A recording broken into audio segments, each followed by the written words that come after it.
Hey everybody, this is Geronimo from the Beyond Taboo podcast, and I'm joined here today with my friend Erin. And today we're going to talk about something very interesting as usual. How's everything going, Erin? Things are going very well, Geronimo. As you can tell, I'm outside in my yard, so I'll let people kind of see that a little bit. The Love it. Lovely backyard. the love, yes. So people won't think that this is a fake background. Uh, this is where I like to work sometimes, like being out in nature so I can feel grounded. And so if you hear birds in the background, they're real birds. Not AI. So no, this is not AI at all. Not at all. So now uh, everyone knows this is the best spot to work in. yeah, I can see it. Looks lovely. Yes. Sunny day over there. So, Erin, today, like you proposed, we're going to talk about, um, well, ethical non-monogamy. Hmm. And I guess there's a lot of different branches or paths or directions to take this conversation. I mean, I have a lot of questions myself.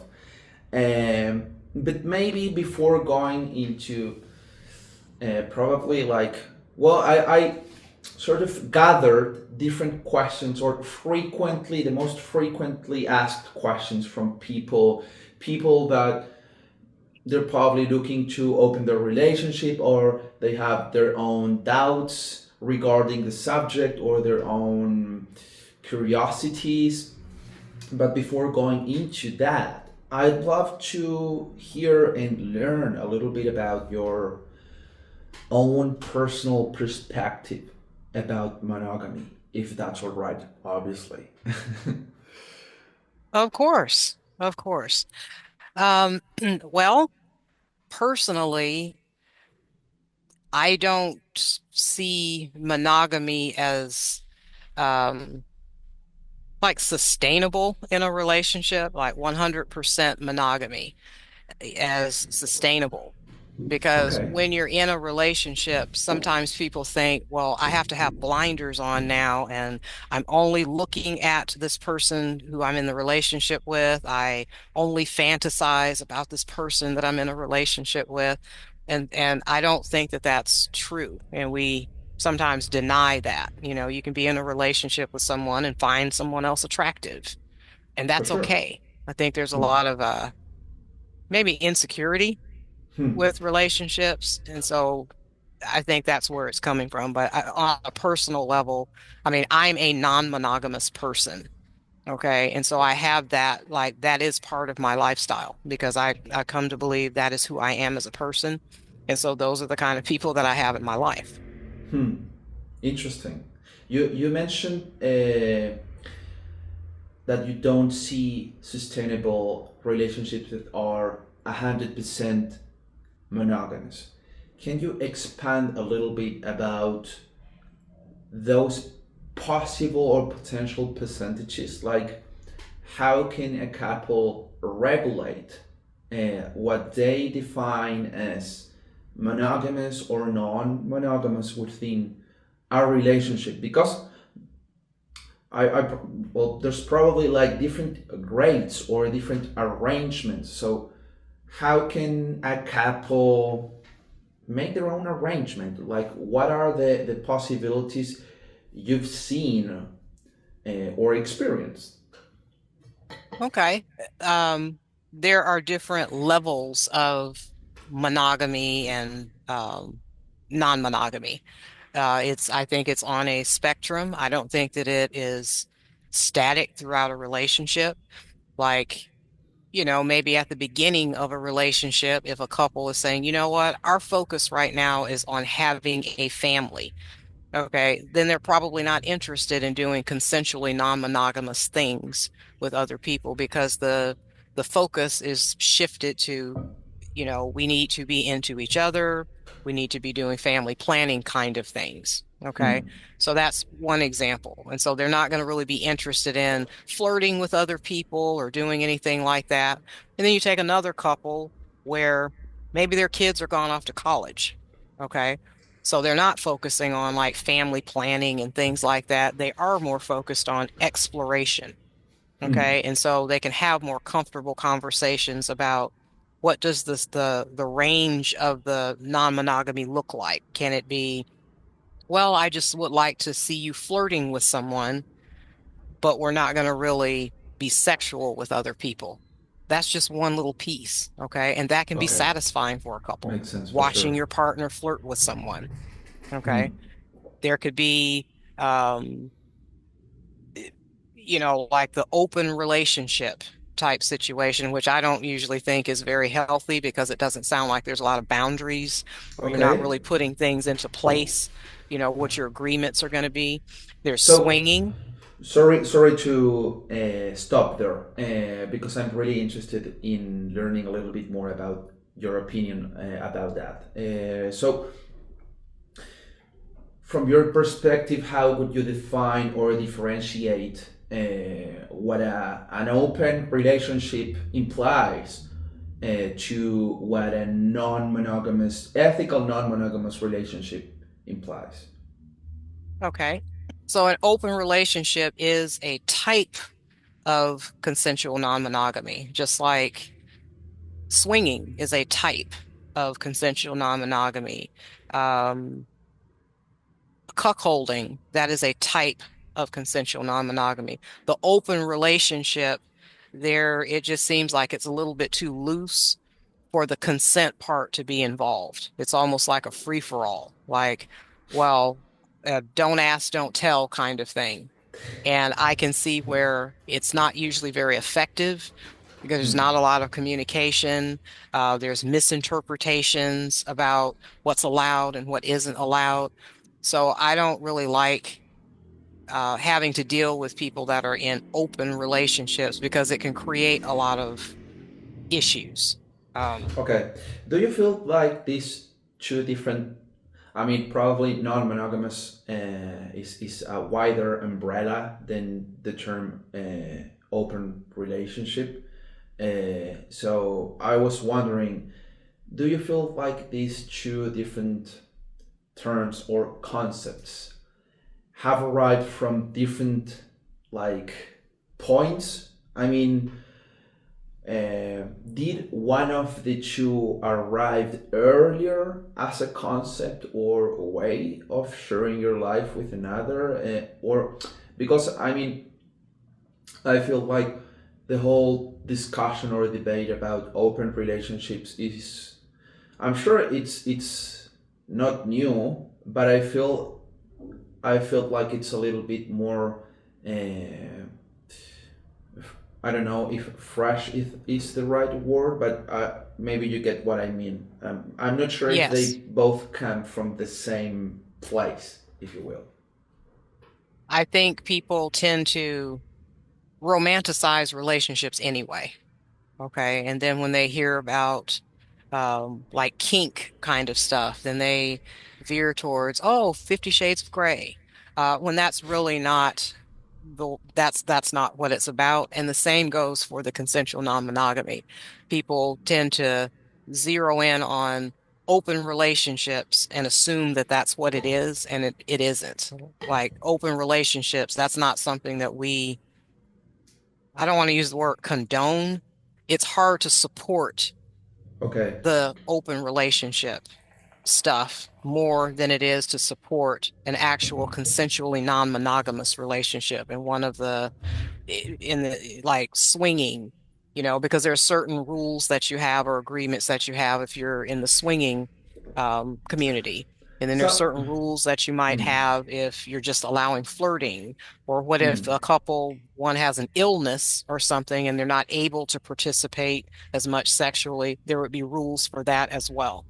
And okay. so the So open relationship is not ideal for the sustainability of the relationship. I'm feeling that maybe one of the two has a more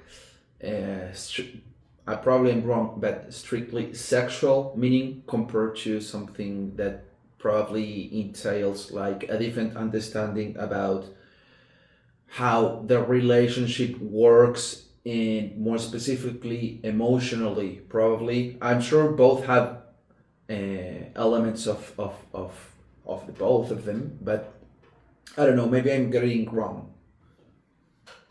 When you're bringing up the feelings part, that could be polyamory, okay, Okay. where you may have romantic involvement with more than one person. So there's Hmm. actually more connection involved, and there could also be sexual involvement. And so that is a different type of consensual non-monogamy, the polyamory. Okay. Like when you've seen groups of people living together, Hmm. there may be polyamorous relationships going on there. And that can be very healthy as well because everybody's needs are being met.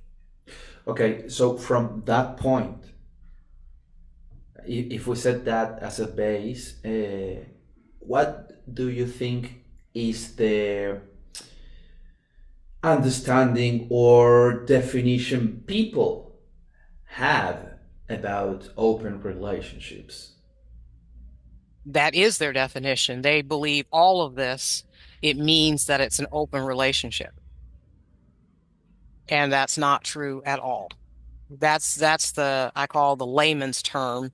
People will call it all open relationships. And then so they have a misconception of, well, actually there really should be more structure involved. There should be way more consent, conversations about consent. And so I really try to correct people and find, what it is that what are you looking for? Hmm. Um, and then we label it and then we move from there. What do you want in the container of your relationship? What do you want the ceiling of the relationship to be, the cap on the relationship? And so Hmm. those are really good conversations to have so you know where to put each type of behavior Okay, or okay, lifestyle. that makes it okay, perfect, clear. So from that last comment you shared, I feel like this question could be um, in I don't know. I think we it could open a little bit the discussion. You mentioned different labels, different behaviors, and trying to help couples understand their own motivations. So, for example, you talked a little bit about this, but what are the most common or healthiest motivations for a couple to explore non-monogamy? Because I felt like there's a lot of debate around open relationships and how they usually appear, and sorry for using this term, but as a progressive aid for Hmm. relationships that are on the verge of failure. So I'd love to hear a little bit about what you think. I Sometimes people believe that if you're in these kind of relationships that you're cheating or being unfaithful or that's a misconception that people have too. But we like to focus on the consent part of it. Like Okay. there's a whole lot of communication associated with it, and both people have to come to what is agreeable for the sustainability of their relationship. So it's not Hmm. just about the sustainability or the security of the relationship. It seems like these are people that have a desire to add more exploration Hmm. in the relationship.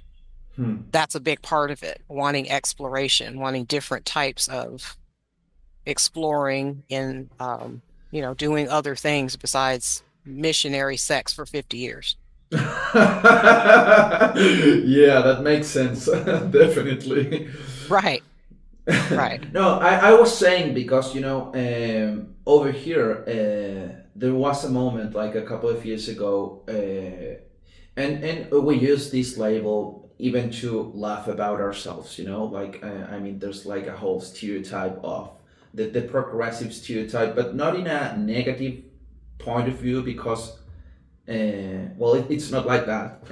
But there was a moment a couple of years ago where um, let's call it progressive values in a sense it became like a little bit like the moral rule So a lot of people and even couples started being curious about open relationships, but probably more from a sort of agenda thing, or because it was like what's right, in opposition to monogamy as something that's bad.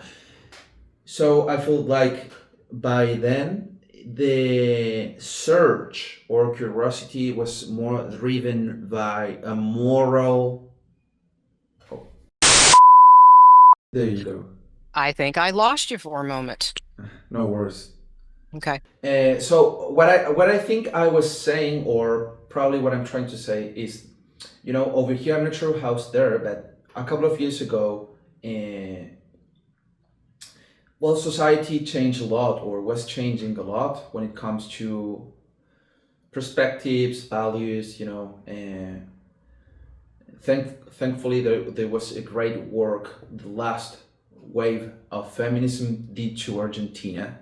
But at the same time, a lot of these courses sort of came to an extreme end at some point, and there was even a big percentage of men feeling weird about themselves because they were men, because a part of that discourse was a little bit unclear.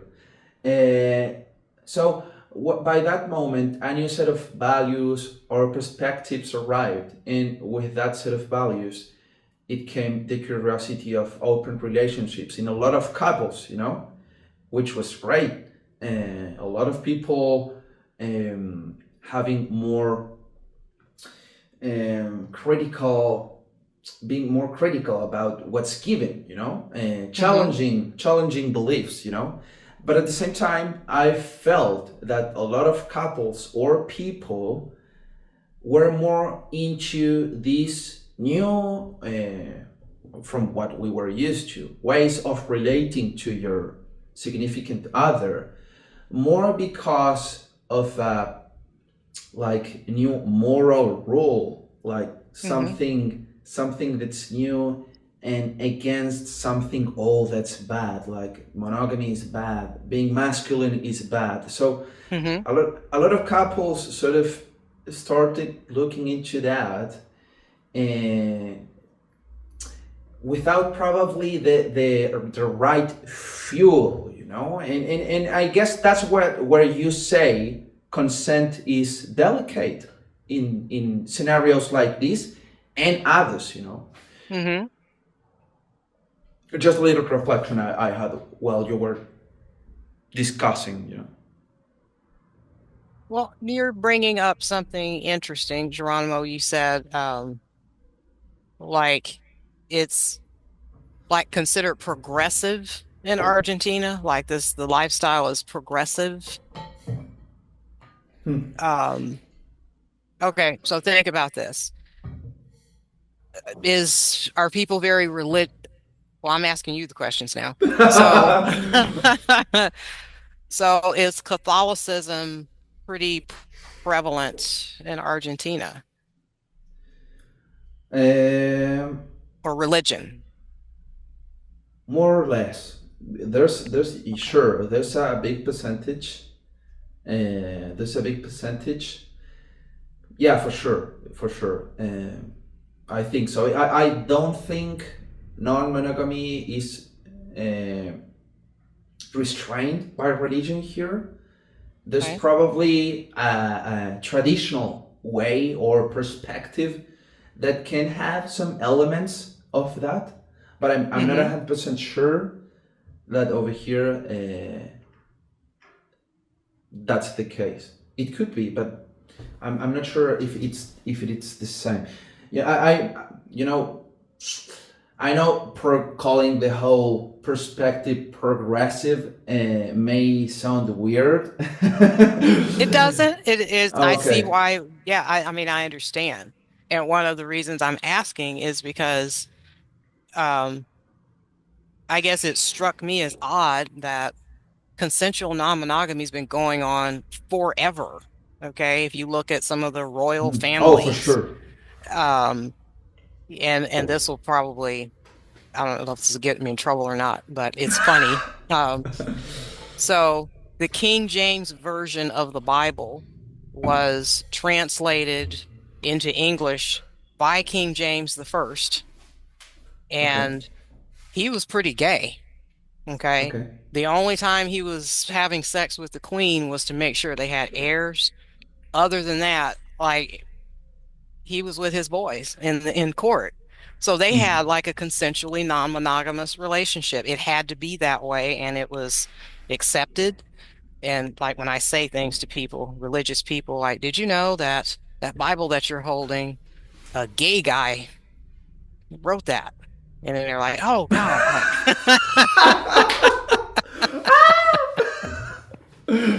That's funny. so Didn't that know was my that. point. Like it's been Yeah, that's accepted true. That's for true. like at the highest levels. It's been accepted like throughout history. And so I don't, it's just not that novel, like to me. And now that I'm educated in this area, it makes sense to me. Like, why it doesn't have to be, it's going to be this way and we're going to be monogamous and just have missionary style sex and then that's it and produce kids and then that's it.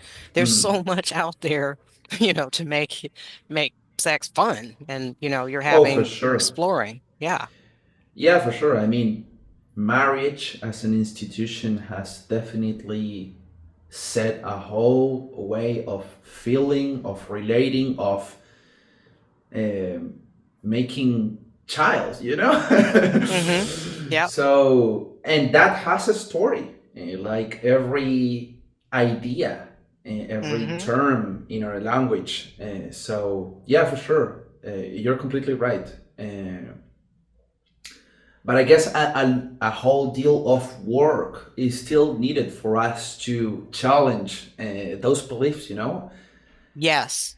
And know your history because that helps you to challenge the beliefs that you have today, like about is this really moral or right or all of that. If you just look throughout history, there weren't those kind of constraints. It was, well, we got to have heirs, for the throne, and so I'm going to do my duty, but I'm going to go over here and I'm going to have a good time. Like, so I totally understand that. That makes sense to me. Yeah, I think people will be happier if they allow more exploration into their relationships. that's true. Um, That's true. And I guess even though people might be changing the mindset, their perspectives, I guess the first thing people encounters when, well, reshaping how they relate to each other hmm is, well, jealousy, like a hmm universal fear. So I'm curious about how do you help clients reframe that jealousy, if possible, and not as a sign of failure, but as an emotion, obviously, to explore and entangle what's happening. That is a very good question, and that's one that we often have to address because there may not be jealousy in every single encounter. It could Okay. just be something that got triggered. For example, um, one partner may see the other person touch someone on the leg or touch the small of their back. And because it's a very intimate thing for that particular relationship, then they're going to feel jealous. They're going to feel like, okay, well, my security is disrupted right now because of that intimate moment that I saw with my partner and someone else. And so they just have to, I encourage people to like debrief and touch in with each other throughout the process and before the process and afterward like well how did you feel about that you know and then one person may say well this particular time I felt really weird about it and this is why. There's way more communication in this type of lifestyle than there is in like the traditional type relationships. Well there has to be because you can't No, read for each other's sure. minds and you've got to share your fantasies and all of that. So yeah. But must I'm sure it must be tricky though. I mean, It is.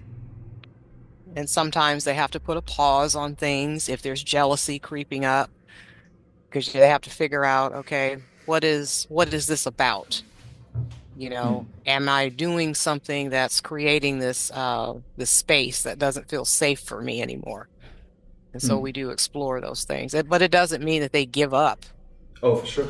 And I on the guess there might be an element, feel free to correct me if I'm wrong, but I guess a portion of it arises when we're feeling that what we think that made us unique is in danger. Yes, Hmm. yes. And they may feel like the security or foundation of the primary relationship is being threatened. Hmm. That's true. Hmm. Yeah. Okay, I have two more questions. The first one being, what are the most common red flags? In the sense, I mean, red flags that might be, well, revealing that the motivations, a couple's motivations uh, about an ethical non-monogamous relationship might not be positioned in the best place, if you know what I mean. Okay. One of the red flags that I see sometimes is if it's not really consensual and there's more coercion involved. Mm. um, or there's a power dynamic situation going on in the relationship where one doesn't feel um, one feels like there's an imbalance in the relationship power dynamic. I see those things and they can cause problems. I've also seen where one person, usually it's the guy, Okay. he may be using consensual non-monogamy to get away with bad behavior. Like if he has problematic sexual behaviors, or impulsivity issues, Okay. um, then he may be using the term consensual non-monogamy with his partner, saying, well, if we put these things in place, then I get to do all of this, and that's not how it works. That's two completely different things. If you have problematic sexual behaviors and you're accustomed to violating boundaries and so forth, that Okay. is not a person to put in a consensually non-monogamous relationship For because they sure. violate boundaries all the time. Okay. Gotcha. Yeah, definitely. Yeah, there's this common